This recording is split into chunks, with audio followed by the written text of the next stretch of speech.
to be told that God is on planet Earth and we could even go see him, it was almost too good to be true. I had everything, but I had nothing. And so that's how I came to Swami. So I had a beautiful wife that I was married to. I had 3 wonderful children. We had a beautiful house on the beach. I had a small boat in the harbor. I was driving a Porsche, and I wanted to die.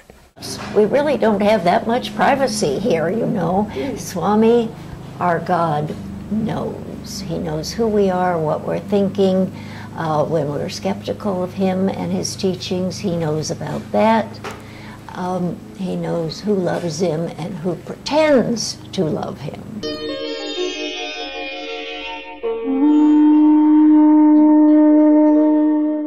After 35 years of knowing him and dozens of visits to be with Indian holy man Sri Satya Sai Baba, Barbara and Bob Bozzani have learned countless lessons about life and beyond. Welcome to SOULJOURNS. This interview was recorded in Pasadena, California in October 2009. I'm going to start with something that I hope doesn't upset you. You're 80 years old. I want to know how your life is different today, knowing Sai Baba, compared to the days before you knew Sai Baba. Well, right now, I've never felt more healthy and more happy. That's a huge difference then. Yes, that's a huge shift. In spite of everything that's happening. I don't feel, if you're supposed to feel 80 years old, I don't feel it, in all honesty. And what do you attribute this to? The love of God and my devotion towards God made the transition. You were raised a good, dutiful Catholic little boy who had the love of God in your heart back in those many decades ago. What's changed? Well, let's take us back to that point, that really I was of a Catholic background because of my mother and father were Italian, but they were not devout Catholics. In fact, my father, who grew up in a Catholic town, was not comfortable with Catholicism, because I remember him saying, he says he never quite understood that why a wealthier town would be the big church, and in a smaller town there would be the struggling people of Catholics, that one not helping the other. And so he grew up he came with that. However, he was totally respectful of any church. In the Catholic, we would have in our house all walks of life. Priests would come and visit with him and all of that. So he was totally respectful. But as far as he just, I guess the simplicity of it was, felt that there was a broader aspect to religion and that they were brought up in. And it sounds like you very much adopted that same outlook about a broader outlook, which Yeah, leads me I was fortunate. Which leads me to a primary question. What in this world brought you to the side of Sri Satya Sai Baba? What brought you to him? How did you find out about him? Oh, okay. Well, that takes us back. My mother, naturally, you know, all our friends, her friends were all Catholic, so she was getting the pressure that I should go to catechism or whatever you do, and, you know, to find more. So she gave in, and I was in public school, but she asked me to, would you mind going? I said, sure, Mom, it's okay. And up here, not far from where we are today, is the Church of St. Andrews, which is still the primary Catholic church in Pasadena. So I went up there and started going to, I guess it was catechism, I don't really remember. I do know I was 12 or 13 years old. Sisters were beautiful, and it was really very nice. But after the second or third week, very early on, something was mentioned that I didn't feel comfortable with. And at that moment, they were very sweet, the lessons were nice, but they said that they felt that God wouldn't be comfortable if we would go to another church. And very sweetly brought that to my attention. And immediately what happened was 3 questions popped into my mind of doubts, I should say. And I said, if there is a God, he's got to be for everyone. First question. Second question is, if he's come in the form of Jesus, being brought up in Christian, why couldn't he have come before or after?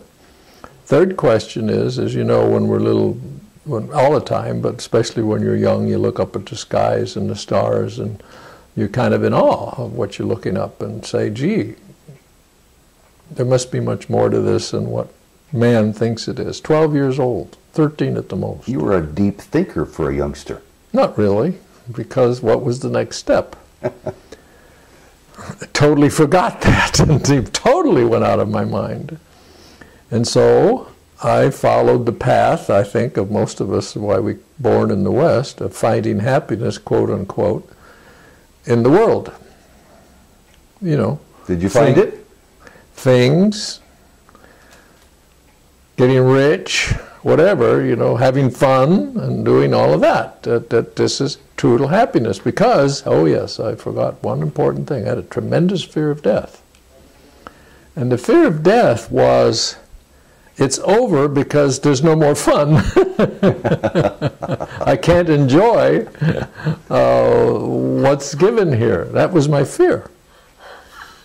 That was the fear of death, no more fun, I guess is the simplest way of putting it.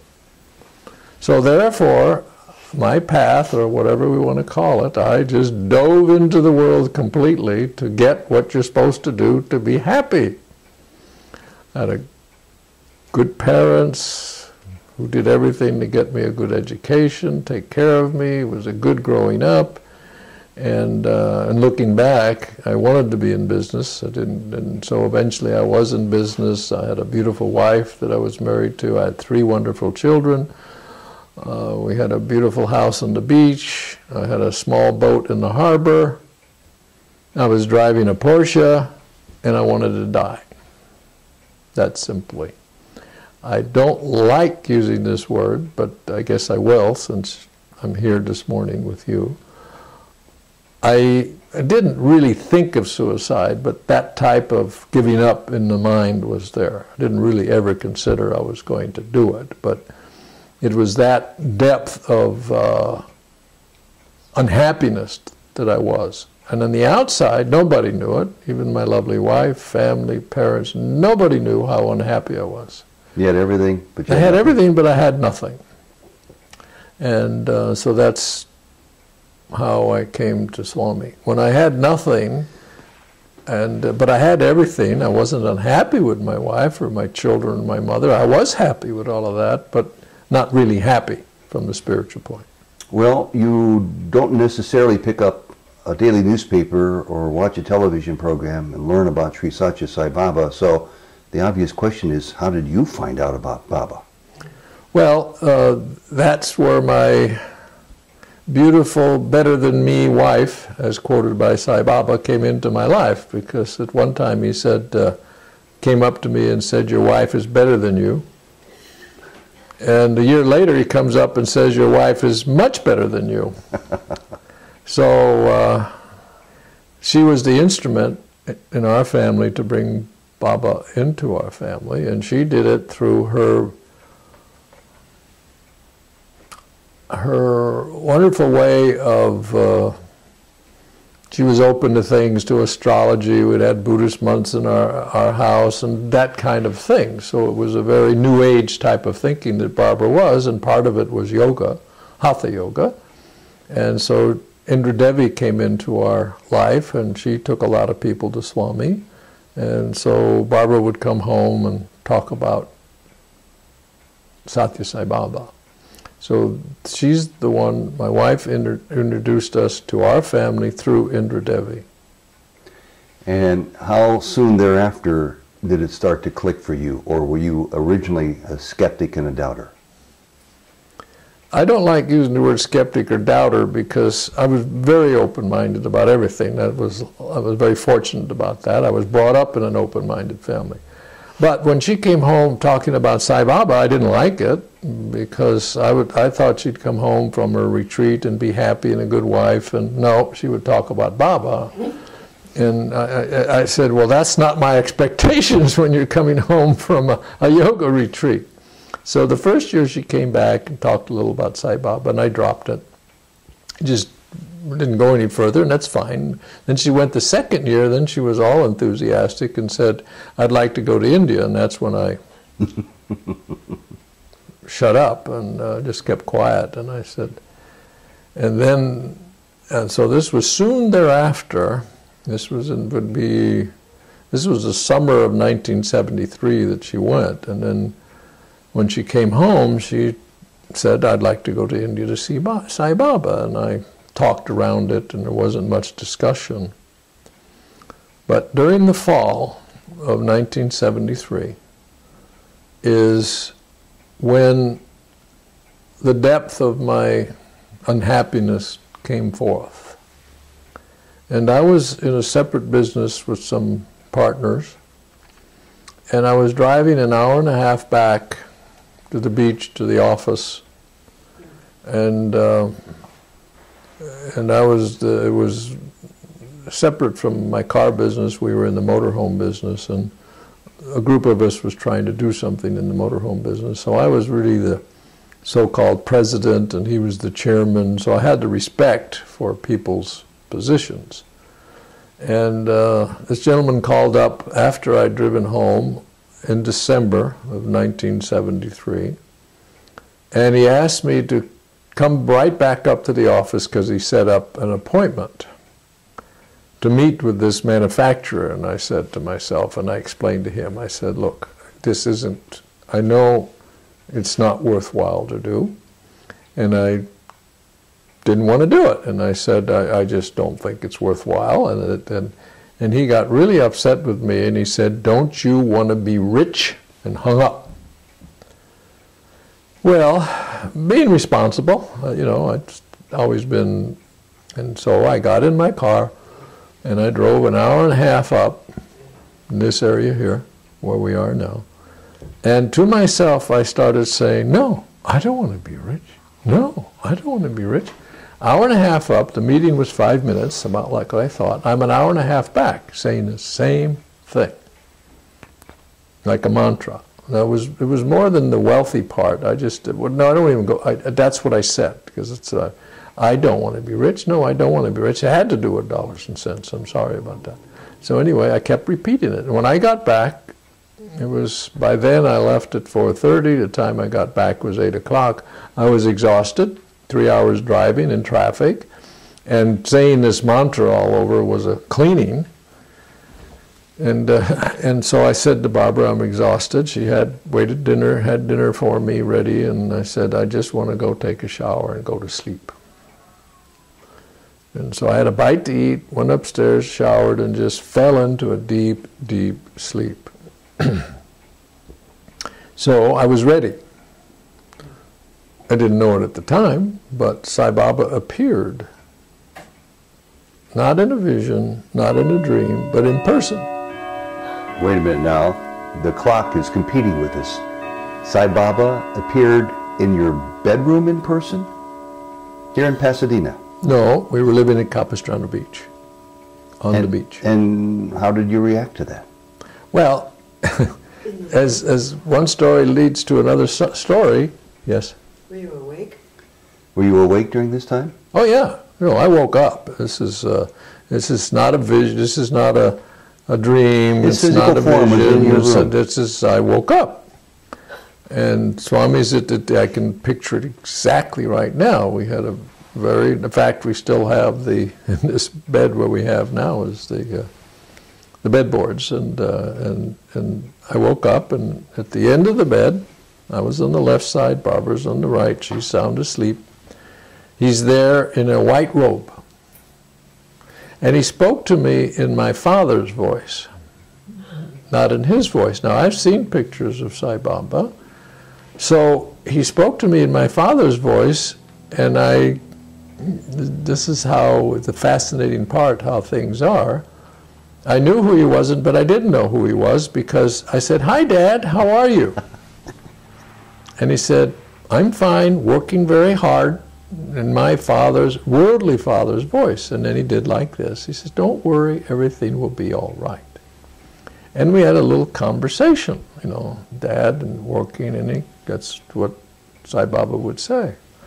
And then he took me out of my body across the room, and I'm looking back and I'm seeing myself and Barbara lying in the bed. Then he took me back in my body, and then he said, "Goodbye." And he left. And at that moment, so I fell back in sleep. Was your real father alive or deceased? No, at he this had time? died 2 years earlier. Okay, so you fell back to sleep with some questions on your mind. No, I was very happy to go back to sleep. There was no questions at that time. I didn't have any. In fact, I just took it for granted. That's the way it should be. I didn't go any deeper into the explanations which you're asking me, because this is what happens. It all comes slowly, at my experience. And so I wake up the next morning. I didn't say anything, but I was relieved. You know, something was taken out of me. That desire to be what I talked about, to be rich, seeking deals. It was just comfortable. And then, maybe it was just before, a couple days after, Barbara makes the announcement. "I'm going to go see Sathya Sai Baba whether you come or not." Now, I was still not planning to go to India. So she made this announcement, and it's not like her character to make a fact and that, you know, I'm going to do it in spite of you. It's never been, it isn't now. But that got my attention, you might say. So why she said that, and Indra Devi put together a group, and there was quite a group that finally went with her in February. And so I said, well, I guess I'm going to India. But still not ready to see Sathya Sai Baba consciously. So on the way, I'm thinking, we stopped and we went through Swiss Air, so we stopped a night in Switzerland, which I love the mountains. And then I'm thinking all the time, well, I'm going to, whatever's going to do, Barbara, go to see Sathya. I didn't even think about it too much. I was just thinking that I'm going to be there, I'm going to tour, and I'm going to sightsee, and that's it. So we get to Bangalore, and we're in Bangalore a couple days, enjoying Bangalore. And then Indra Devi got word from Sathya Sai Baba that we could go to the ashram.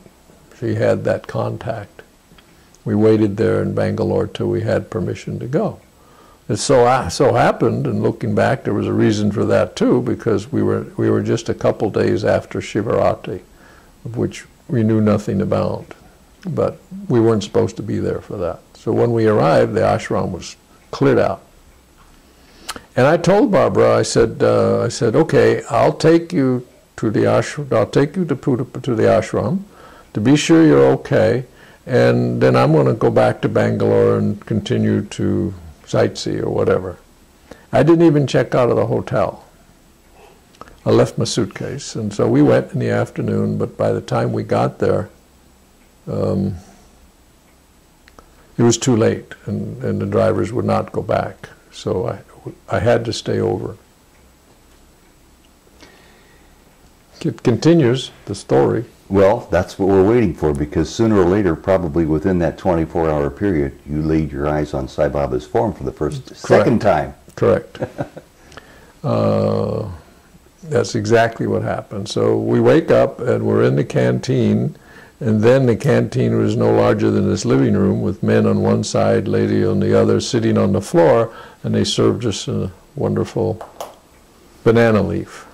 And I'm sitting there looking across the way at a guy. I think I know him. He looks at me and he thinks he knows me, and I'm not sure, so I get up and did a no-no. I walked across to the lady's side and I asked Barbara, do we know that guy over there pointing? And she looked, yes. She says, I think we met him in the automobile business. And I sat down, and about the same time we recognized either, because he was involved with the Volkswagen business like I was in another dealership. So I got up, and it turned out to be Joel Reardon, the Rainbow Man. So he told me the story of the rainbow that morning. Good morning. Good morning.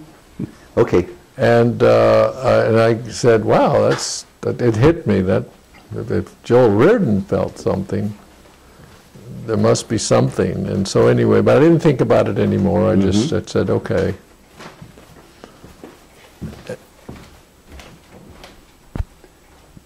Ask me. What is the Rainbow Man? Yeah, the brief version of what the Rainbow Man is. Oh, well, it's a wonderful story in itself, because Joel did tell that he was more of a, well, he was an entertainer, not a real, his background was in entertainment. He wasn't really a car guy, but he got involved with the VW business through his Hollywood contacts or whatever. And so he told the story that his wife, who is now Deanna Baskin, was over there quite a bit, and he was always teased by the people in the studio then at that time at the Rainbow. He worked for people in the studio, and he was reluctant to go over there, but he said, well, I guess I gotta go. So he told his buddies who were teasing him about going to India, he said, well, I'm gonna, I think he used the word maybe used the word phony. I'm going to just find out if he's real, or sort of that attitude. And he said, I'm going to see if he can make me a rainbow. So he went to India, and he was not happy when he first arrived there at all. And his wife was there, and he found out that he couldn't smoke in the ashram, and so he climbed up the mountain in the back of the ashram where Deanna was, and lo and behold, out of nowhere, a rainbow formed, but it was straight up. And he didn't really think much about it at that time, but the next day, that was in the evening, the next day, Satya Sai Baba called him and his wife then, and his open words were, how did you like my rainbow character? And I forgot that, because with his buddies before he came, he says, I'm going to ask that character to make me a rainbow. So that's what happened with Joel Reardon. Now his story, because he had so many experiences like that, Swami, I used the word instruments, we're all instruments in a way, and he was constantly using him as a joke about, because he was a great storyteller, so he would be involved with telling new arrivals of people about stories and his experience with Sai Baba, and how he was always, Sai Baba was working with him to help him find out who Satya Sai Baba was, and he went through all kinds of interesting stories like that. You've been going over to see Sai Baba, most recently, a couple of weeks ago, in your 80th year, since the early 70s. When did you first notice Sai Baba in your life started to transform your life, and how has your life been transformed by Sai Baba? Well, it goes back to just a minute ago, at that time after Joel Reardon. That's when it started, the first trip. And so after that, when I got up and Barbara was more comfortable, Satya Sai Baba called the group into the mandir inside. There was about 30 of us, and he talked for 30 minutes, and Kasturi translated the words. Now, I know and have for a long time that whatever discourse, whatever words come about, Swami will speak to all of us, to our heart, and something in that is for you. Somehow will be spoken words or whatever. That's the glory of darshan, that's the glory of discourses, that's the glory of reading his works. Something will touch you that you need.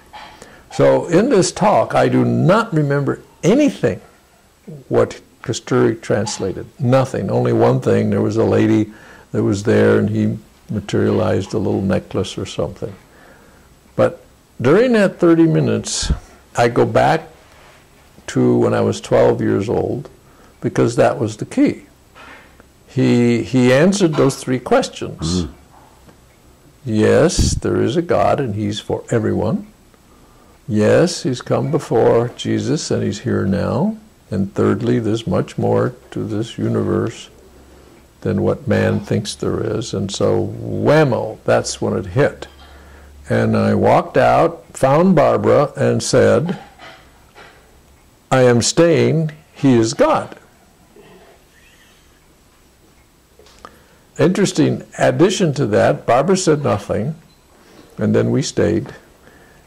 It wasn't until 2 or 3 years later when Barbara confessed, if I may use that word for her.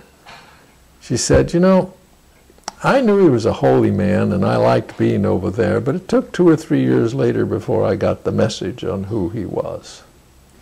He hit you right between the eyes with questions that had gone unanswered for all those years on your very first visit to him, which was your second appearance of Sai Baba.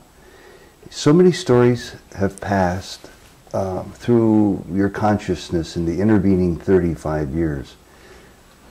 I'm at a loss to even begin to know where to start to ask about some, but I wrote down a note yesterday. You'd given 3 examples of how Baba has touched your life, and you said duty without love is deplorable. Would you expand upon those concepts that you have guided your life by for many years now?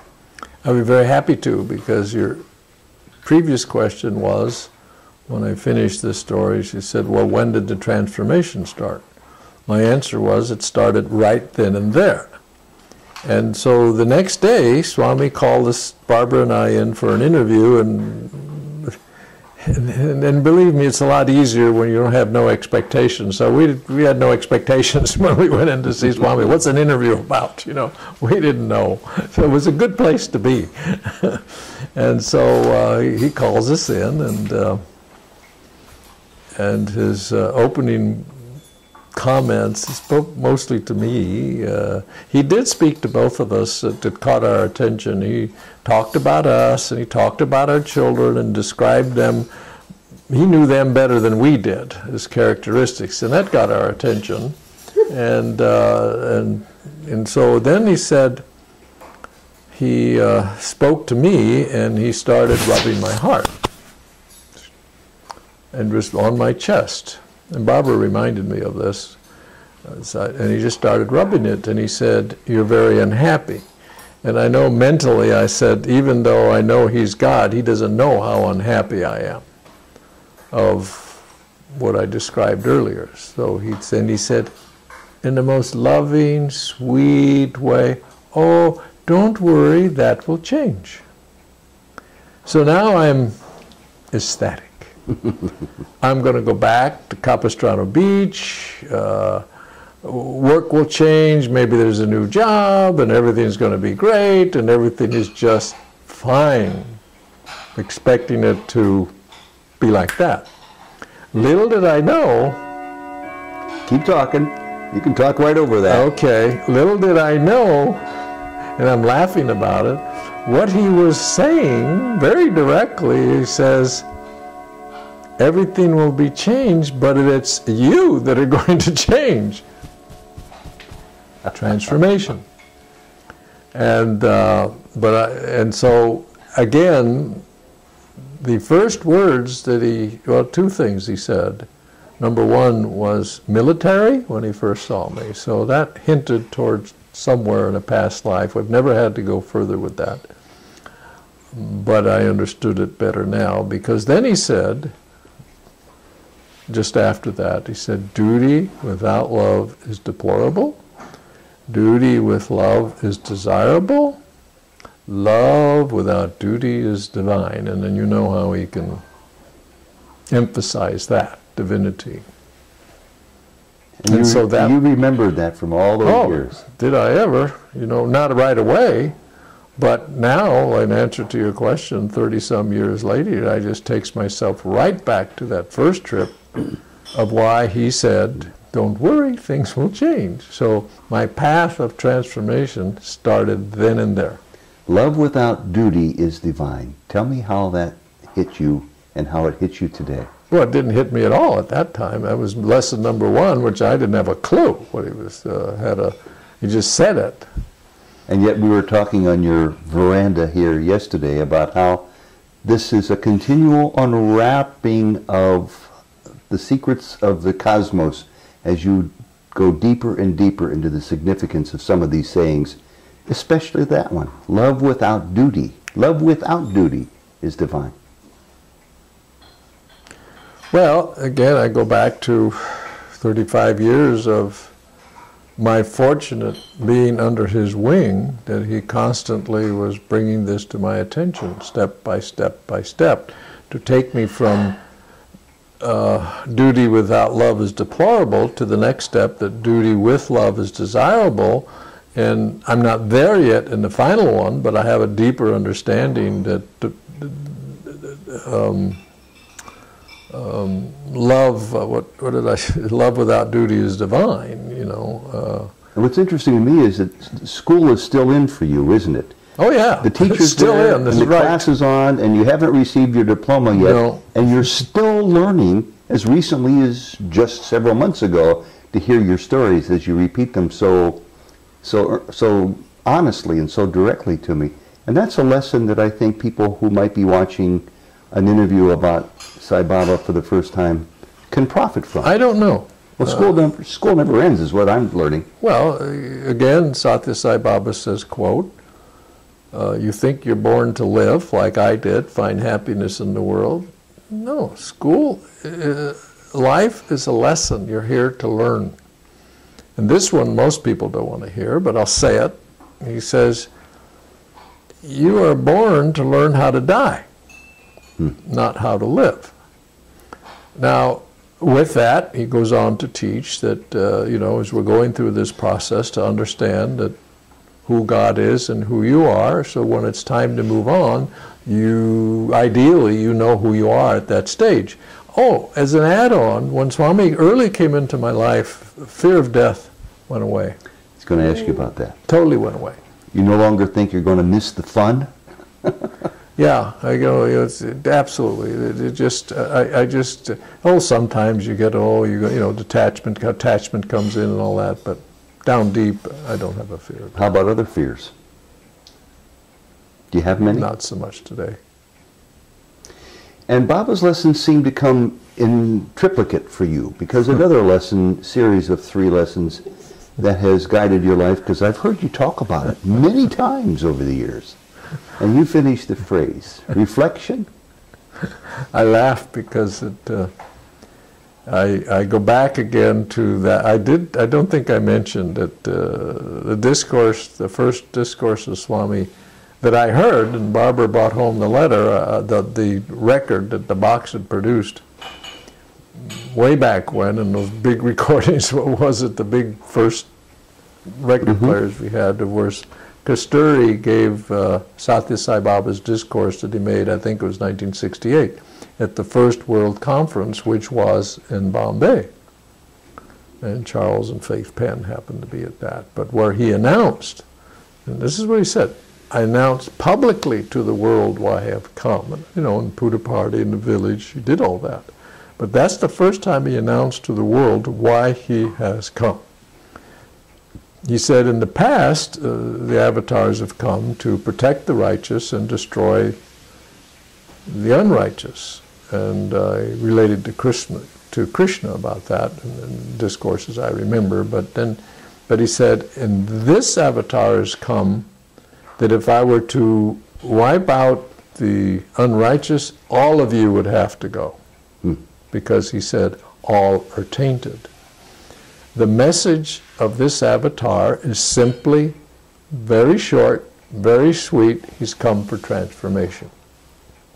And now I think we all here in this room can look around and see that his transformation is not only for us, that those of us have been fortunate to be at his feet, but it's going on throughout the universe, even more so than probably the world. It is going on, and if you open up to it, you can see it. Even in this particular time, in 2009, the world looks pretty shaky, but you can really dive deep into it. You see the beginning of the positive times that are coming. And what was the impression left with you that was so enormous about his phrase, reflection, reaction, resound? Well, those words never came to me until later, reflection, reaction, resound. But he's used them quite often in his discourse and his writings, and has explained what reflection, reaction, is resound. What do they mean to you?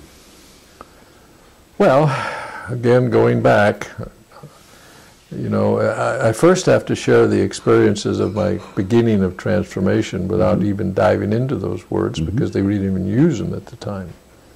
Because every time we would go over there, every time, and we've gone every year for the 35 years, and most of the time twice, and recently it's been down to one, and quite often we were fortunate to be able to stay 4 to 6 weeks. So there was a lot of time with Satya Sai Baba. But in each one of those trips, irregardless,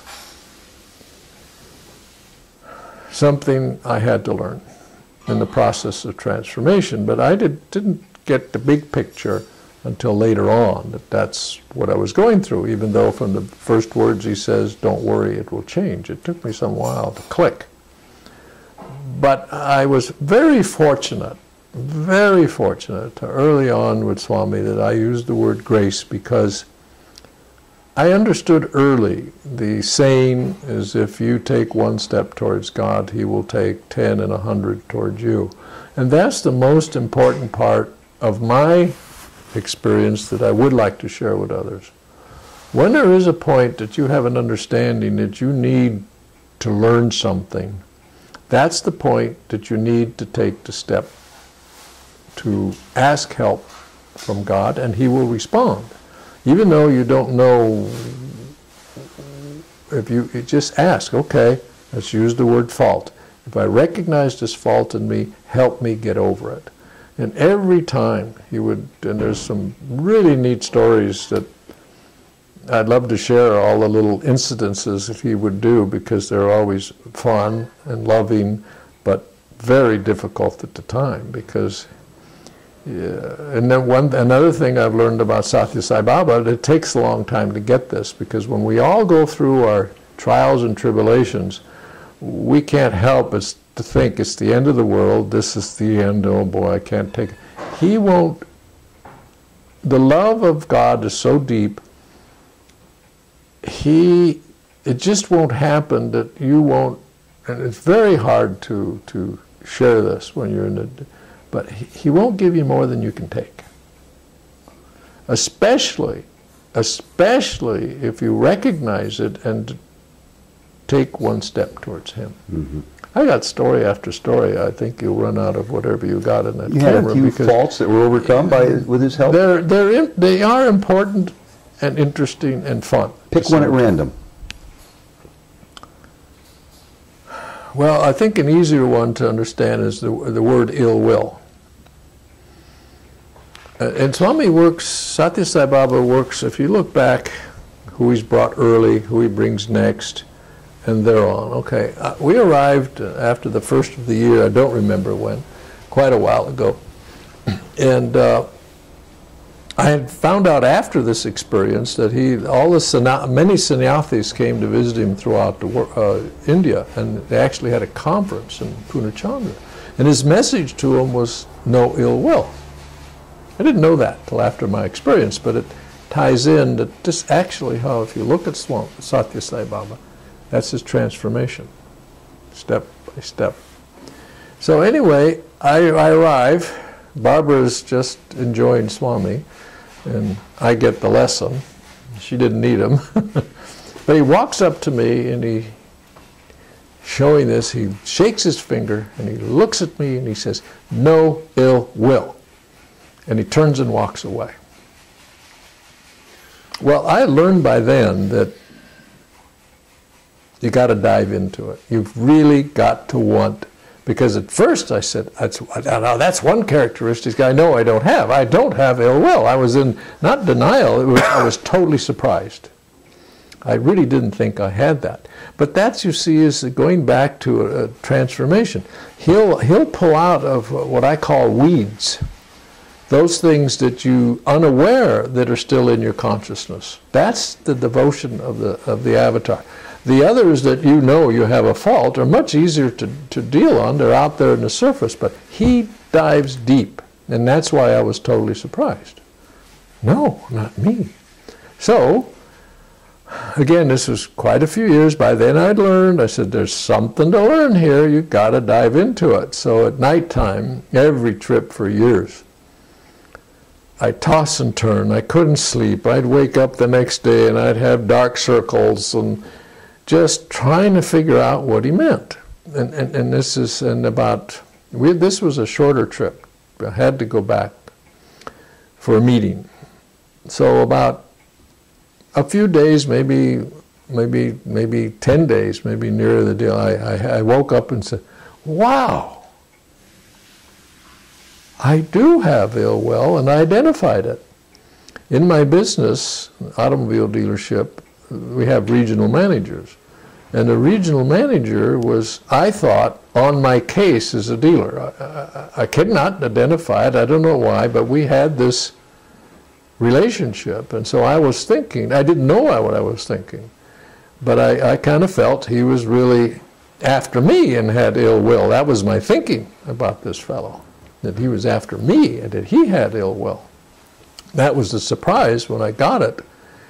And then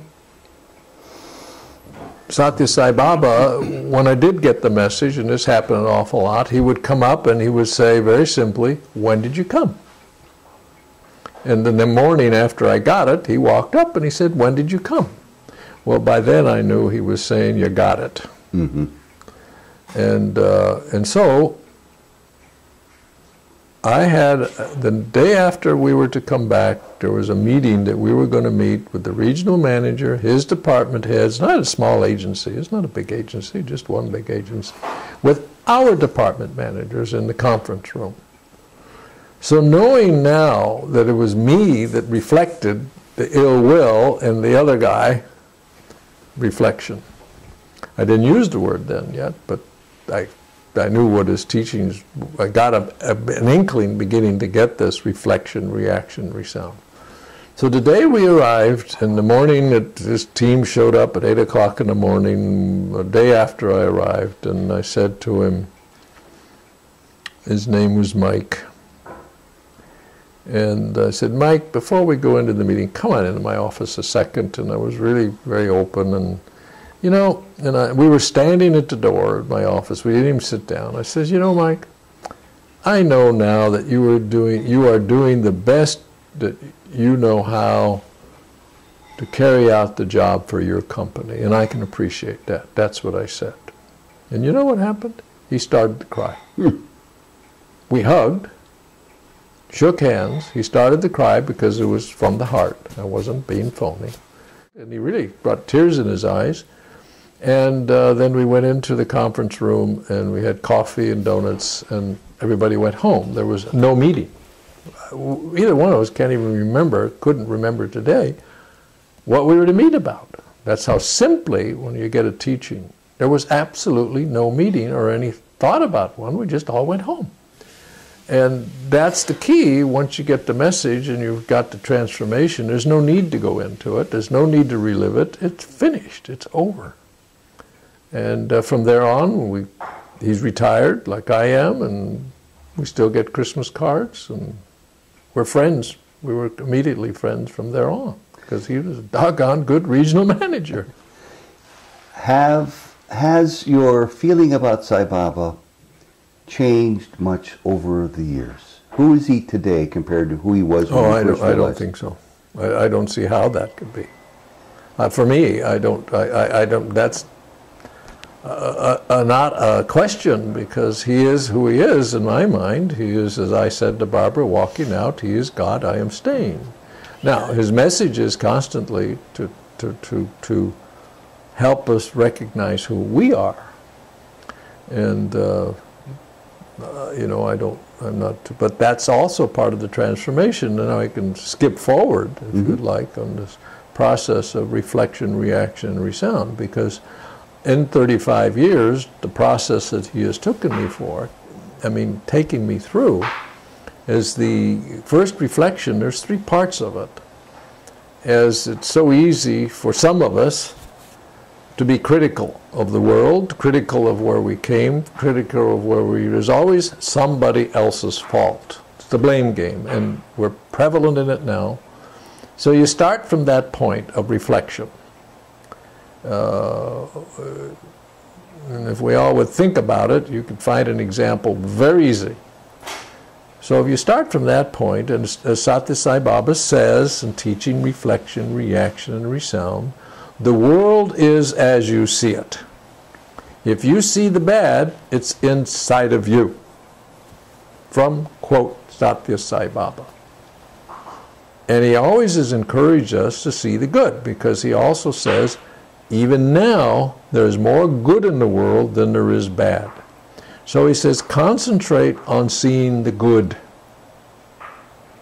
So the first phase, what I had to go through was the ill will and other things. I'll share another one with love in a minute, because it touches my heart so much. But he then gets you the feeling of try to begin to see the good in everything, and that happens. And as you kind of chuckle at yourself and you take a moment, whatever circumstance you're in, there is good. And the easiest way to do it is repeat what he says. He says, always think it is good for you. Whatever's happened to you, whether you have a sickness, whatever it is, always think, quote, from Satya Sai Baba. Say it to yourself, because it is good for you. And you've had stories of that where he'll just snap back at you and say, it's good for you. And he's helping you dive into that fact, and any experience that you're having is good for you, because there's a reflection that you have to take a different reaction in and a different resound on and accept it, that this is good for me. So that's step 2. And the third step, which didn't come to me until not too long ago, and I'm going, oh boy, because the third step is, of reflection, reaction, and resound, is that, and this is where, back to what you said, love without duty is divine, that whatever you see is God, and there's nothing there but love then. That's where the word comes, duty without love is deplorable, duty without love is desirable, but then love without duty is divine. That's when you look around and can see and understand divinity in everything. That's the process. That's beautifully put. You explained real well reflection. For those who are really new to this, explain very briefly reaction and resound. Resound especially. Resound is very difficult, and that's a more difficult one to resound to. Say reaction is real easy, because you just take a moment. How did you react? Did anger bring anger? Mm-hmm. And resound is the same thing. If you get a verbal deal, what do you do verbally? I'm really not that astute to do that. But into that these stages, later on in life came this books that I've mentioned to you, Purifying the Heart, Practice Purifying the Heart, done by John Goldwaite.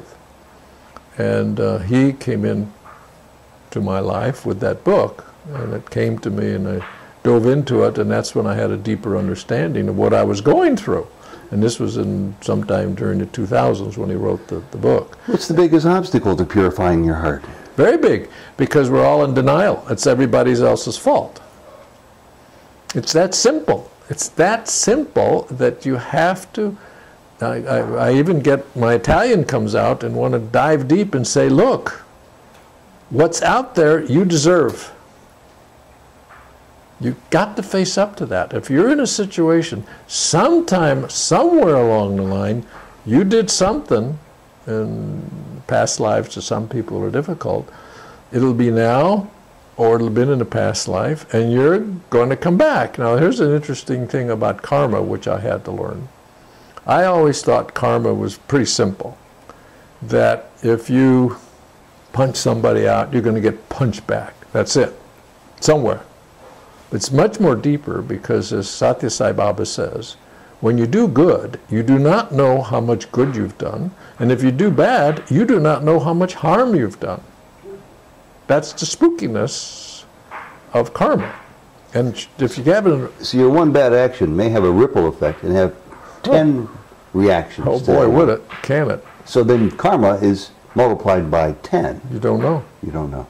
When you get angry at somebody and screaming and hollering, you don't know how to hurt. And that's one of my faults. When did you come to that conclusion? Was it Sai Baba who helped you understand that? Oh, of course. Sai Baba helped me find out all of that. But yeah, it was a story that he did about karma. And he uses a lot of stories, but he told a story and I said, oh, got it. And so,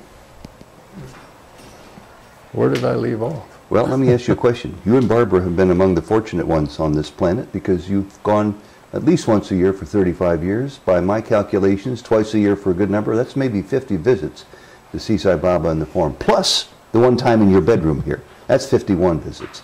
So the question I want to ask is, for a lot of people who don't have the wherewithal of going from America to see Sai Baba, is it pertinent? Is it necessary? How necessary is it? It was for us.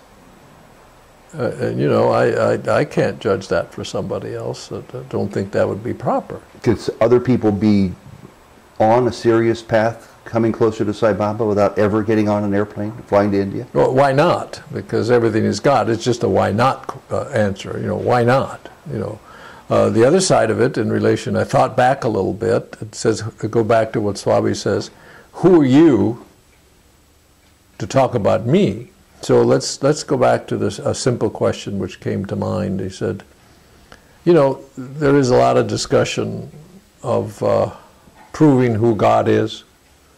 He said, I remember very distinctly what Satya Sai Baba says. The question is, and this really hit home because this is really true, I don't need proof that there is a God. So the real question is, you prove to me that there isn't a God. And that puts everything right back in perspective, and you chuckle. I do it right automatically because I don't have to prove that he is God, and I could challenge anybody. He said, you tell me he's not God. You can't. Mm-hmm. You can't do that about anything. So that goes back to making it easier that everything is God, because try to disprove it that that plant or that guy is not God. You can't. Has he ever scared you or intimidated you or given you pause because of some comment or another that came to you that you weren't prepared for? I don't get that one. Such as? Such as like allowing you to be a guest in his house till one day somebody says, sorry, you're no longer welcome here. I'm having trouble with that one. I'm trying to remember one of the stories you shared with us not so long ago having to do with being in the house? How tough it is to deal with. Yeah, but no, yes, okay. My answer to that is constant. I've been fortunate enough to realize there's a lesson to learn, and you just take what's the reflection, what is there to learn, mm-hmm. And he's beautiful at it. He's so good. This just comes another one, which is so much fun because the love just pours out. We were there for our first Christmas or a Christmas way back when. And then somebody would be appointed with the Christmas program, and Barbara and I, it was to Croxy was the guy, he was in charge, so he invited us, and Barbara got to fix, she says her stories of fixing things for the kids and the play, and all these things were going on. Well, that was the year that all of a sudden a lot of people started to work in the ashram for the first time, outsiders. So I'll go back to that experience because it's a loving experience. We arrived just before Kundabhajans, I think, and Swami takes me for a ride. And so we ride through the Hillview Stadium, and nothing in the Hillview Stadium, it was nothing, just dirt. And he takes a ride and he drives through it and he looks around and he says, you know, I'm almost like I'm saying it, oh boy, and he just says, there's so much work to do and I can't get any workers. Now, at that moment, I'm really laughing inside. I said, this is God and he can't any workers? I know better than that. You know, but that's how he was so beautiful, how complaining. God complaining, I can't get any workers. There's so much need to be done. It was that cute. So we go back, and then at that stage, people started to arrive. I didn't get it.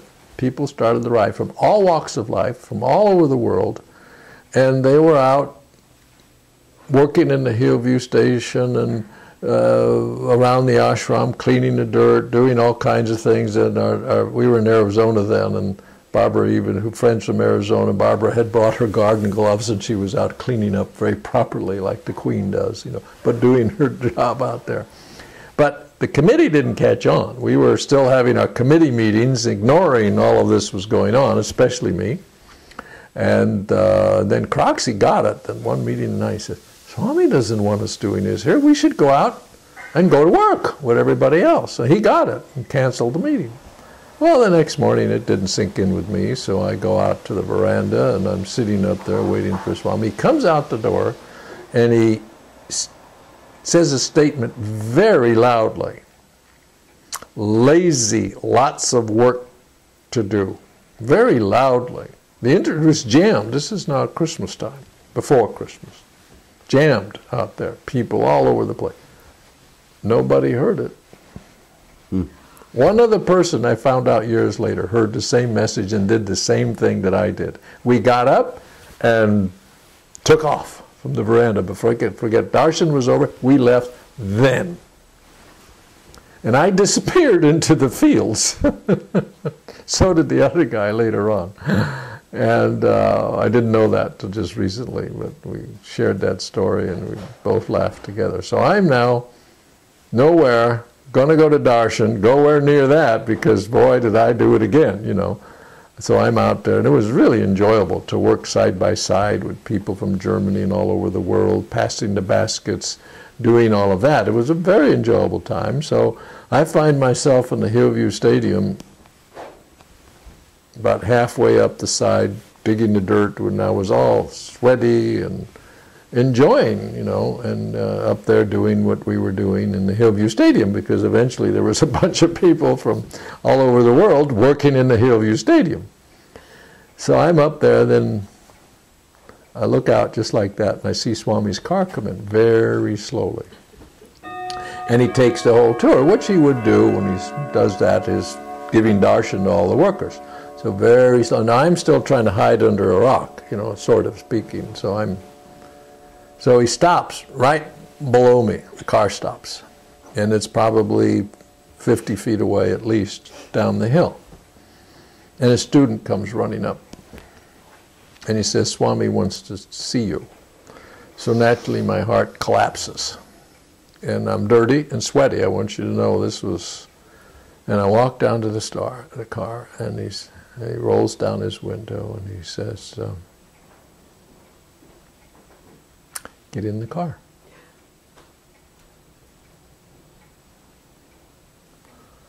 And then, you know, when you run to the car, you don't have your shoes, so I dropped them off. And I'm getting in the car, the front seat. He says, where are your chappals? And I says, they're over there. I said, get them.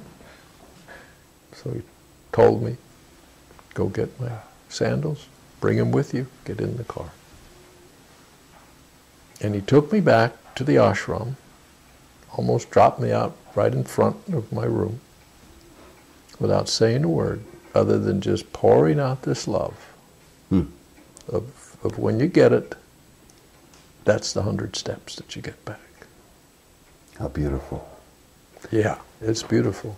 And it goes back, if you get the message and you go to one step, it's the response is the totality of love. Bozzani, to be continued, but before we sign off for this moment, for anybody who's seeing this, no matter from what resource or source, and they're relatively new to Sai Baba, your best advice from 35 years about how they can grow their affinity, affection, and love and understanding about this avatar. Dive deep in the understanding that wherever you're at, there's a beautiful lesson to learn, and accept it and dive into it and really try to take that one step to God. He will respond. The God within will respond.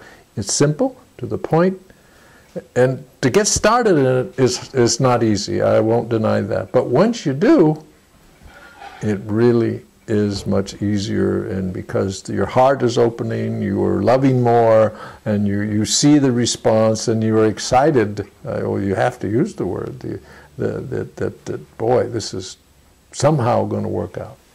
Bob, thank you very much. Sai Ram. Barbara Bozzani, it's such a delight to be able to talk to you about Sri Satya Sai Baba. Bob told me about how he first came to Sai Baba. It was through you. How did you first come to Sai Baba? First of all, Sai Ram, and Sai blessings Ram. to all who might be listening and watching. I was studying Hatha Yoga with a lovely, lovely lady by the name of Indra Devi. She became quite well known. She has written yoga books and is well known and respected among yoga devotees and among devotees of Satya Sai Baba, I might mention. And she became, such an important person in my life. I regret to have to say that she is gone now, but she has left her mark in this world by teaching so many of us not only Hatha Yoga, but about Satya Sai Baba. And I used to dream in my reverie. I was awake dreaming when I was a child, and things were kind of tough at home sometimes and a little bit unhappy, and I really didn't have someone to turn to right away. So I'd pray. I didn't know anything about Satya Sai Baba, but I'd pray to God, let's make it right, let's make it better. And I didn't even know what it was that I needed to make better. But I was just a little girl at the time, and I knew things weren't going smoothly in my parents' household. And I had no brothers and sisters to turn to. So fortunately, I had the good sense to turn to God. That was kind of something I haven't even thought through at this point, but it was a fortunate situation for me. And then when you had your opportunity to actually see Sai Baba with your own eyes after hearing about him from Indira Devi and studying about him, what was your reaction when you first came across his physical form? Do you remember? Oh my goodness, well, I had already seen many pictures of him, and usually the pictures were pretty good, and read a little bit about him in some of the books, and now there are hundreds of books to choose from who are written by devotees and people who weren't sure that he is who he says he is to be. There's all kinds of literature out there. So when I first saw him, I thought, oh, he's a lot better looking than those pictures. And to my way of thinking, he still is. He's, I hate to say this about a man, but I think of him as being beautiful, beautiful in every way. You know, one of the important questions that people always want to hear is, when a person has the good fortune, such as you've had, Barbara, to many times meet with him, see him, hear him, be around Sai Baba, the question is, how has he changed individuals? I have a friend especially who always wants to know, more important than Baba's trinkets and gifts that he materializes for people, how he transforms people. So how has he transformed you? I wouldn't know, because if I knew and other people knew, we could go around being magicians and coming up with all kinds of things. No, he is one of a kind. He is, in my opinion, God. And he has come to planet Earth, and he is spreading his message, and he is the embodiment of kindness, knowledge, and all good things that we all want to have in our lives. And sometimes we don't know how to obtain these wonderful treasures. He is the one to know, and the one to, there are lots of books you can read, and there are many, many people who are willing to talk about him. I know for a long time you spent much of your time editing newsletters. Oh, that was fun, yeah. And what was the purpose of those newsletters, and how significant were they in your life and in the lives of other followers? Oh, I think they played a very important part in many people's lives. Other people just ignored them or bought them and put them aside. It's different with everybody. There's, you want to read the latest bestseller, and then you go buy it and you don't even open the pages. It's like that with some people, but it's also a wonderful treat when you finally do sit down, find a quiet corner, sit down and start going through his teachings from the inside, from the inside of a wonderful book that he has written. Now, how he has time to write books is a mystery, like he himself is a mystery. But he does write most of the books that are about him and his work are written by him. I would imagine you've shared stories with about Sai Baba with many friends and people. Have you personally taken people to see Sai Baba, or do you know of people who have become so interested hearing Barbara and Bob Bozzani talk about Sai Baba that they've become devotees? Well, that sounds very kind of you, but I think Bob is the star of the show. And I mean that sincerely. He has a very good way with words. I get rather intimidated talking to learned people like yourself and your lovely wife. You're having no problem whatsoever right now. No, but I'm basically a very shy person. You probably wouldn't know that. How does Sai Baba show his love to you? Oh, Swami's love just is all-encompassing. And when you are touched by that love, I don't think you're ever the same person again. It's just such a wonderful treat and such a wonderful feeling. There's mother's love, but this is even a few steps higher than mother's love. And I had a very loving mother, a very good mother. That's a beautiful way of expressing it. Bob was telling us about how Baba succeeded in taking away many of his fears. Has he taken away your fears? Oh, goodness, yes. I was afraid of everything. I had a mother who was, pardon me, overly cautious. And why she was that way, I don't know, but it must have been part of her own upbringing. But if I went on my way to school, she'd say, don't take any rides with strangers, don't talk to any strangers, don't do this, don't do, the list got longer. And I really was kind of afraid. I was afraid of everything. And Baba has taught us, don't fear, just do the best you can do. And where did you find the stamina, the physical strength to go see him? Because even today, it's not an easy trip. It's not halfway around the world, and back in the all. 70s, it was 10 times more difficult. I guess maybe it was. I didn't So pay did much you attention that it was difficult because I was so determined to go to see him. And Bob thought I was a little bit cuckoo, and that why go see this foreign person, and in the beginning he was a skeptic.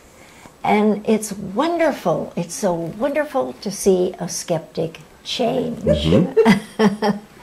Because I too was skeptical.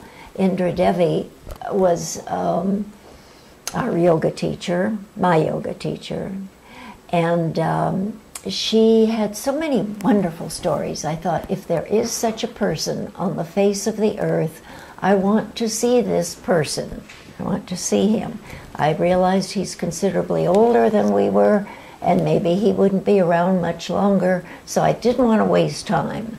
My children were being well cared for, and they were in school and all that, and Bob was very busy in his business, although I wanted him to go with me. I'm not sure you went with me on that first trip, did you? You did, yes, he was there. I'm sorry to ask. And you were a woman of strong determination and strong faith, and Indira Devi's explanations about Baba made a lot of sense to you. Do you have any idea? Well, she made a lot of sense. Do you have any idea how she became interested in Sai Baba? I'm not sure. But she had this fervor, she had this passion, and she spread it to you. She had a passion, yes, definitely. And a beautiful husband who was a doctor. And he ended up being the bookkeeper at the ashram. Really? And helping people if they became ill. He always knew what to do. And he was the sweetest, dearest man. And everyone loved Dr. Kanauer. So Indra Devi was really Mrs. Kanauer. But she didn't follow that name, as most of us do when we marry. She remained Indra Devi to all of us, and that was just fine. She was a lovely, happy person. She could get pretty angry too, but that's true of all of us when we feel we are being misunderstood. And Baba has taught you many lessons over the years. Can you tell us one important lesson, one memorable lesson that he taught you that you carry with you forever? oh my goodness, not to be so critical. I was terribly critical. I had a mother who was somewhat critical, and I'm sure I was acting as she did. That's a great lesson. It's your mother, and she's supposed to know everything when you're a little kid. But she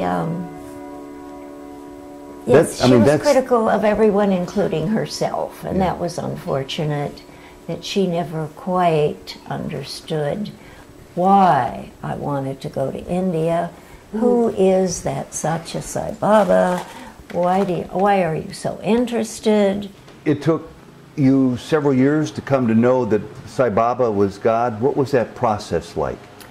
Well, first of all, I had gone to Sunday school, and we only talked about God, who had no physical form, the formless God, and Jesus. And that seemed good enough. You know, I was satisfied with that, and those were all wonderful beings. And then to be told that God is on planet Earth, and we could even go see him, it was almost too good to be true. Mm-hmm. I mean, I couldn't believe that. And I really was a bit skeptical. Is he really God? Yeah. The last thing I want to ask is, for those people who are really new to Baba and they're still not sure, what would you say to them to help them understand the depths of your feelings for his love for everyone? I would tell them as closely as you can, follow the teachings of Satya Sai Baba. They're in many, many books. He's written many books have been written about him. If you can go there, that's even one step better. But that's a long and sometimes difficult journey for some people. So there are plenty of resources. There are resources and people, and we have open meetings that people can attend and hear about personal experiences that people have had. People who were very skeptical to begin with, people who didn't even believe there was a God alive on earth. And the final question for you is, what merit is there for somebody new to Sai Baba to simply talk to Sai Baba in their heart? Oh, it's the most divine experience on planet Earth. And we're so lucky to have him here on planet Earth. Barbara Bozzani, thank you very much. Thank you for asking me. Sairam. I think she's the star. That was beautiful. Barbara. We'll I give thought you the you didn't do too bad. You did wonderful. Oh, Barbara, that was beautiful.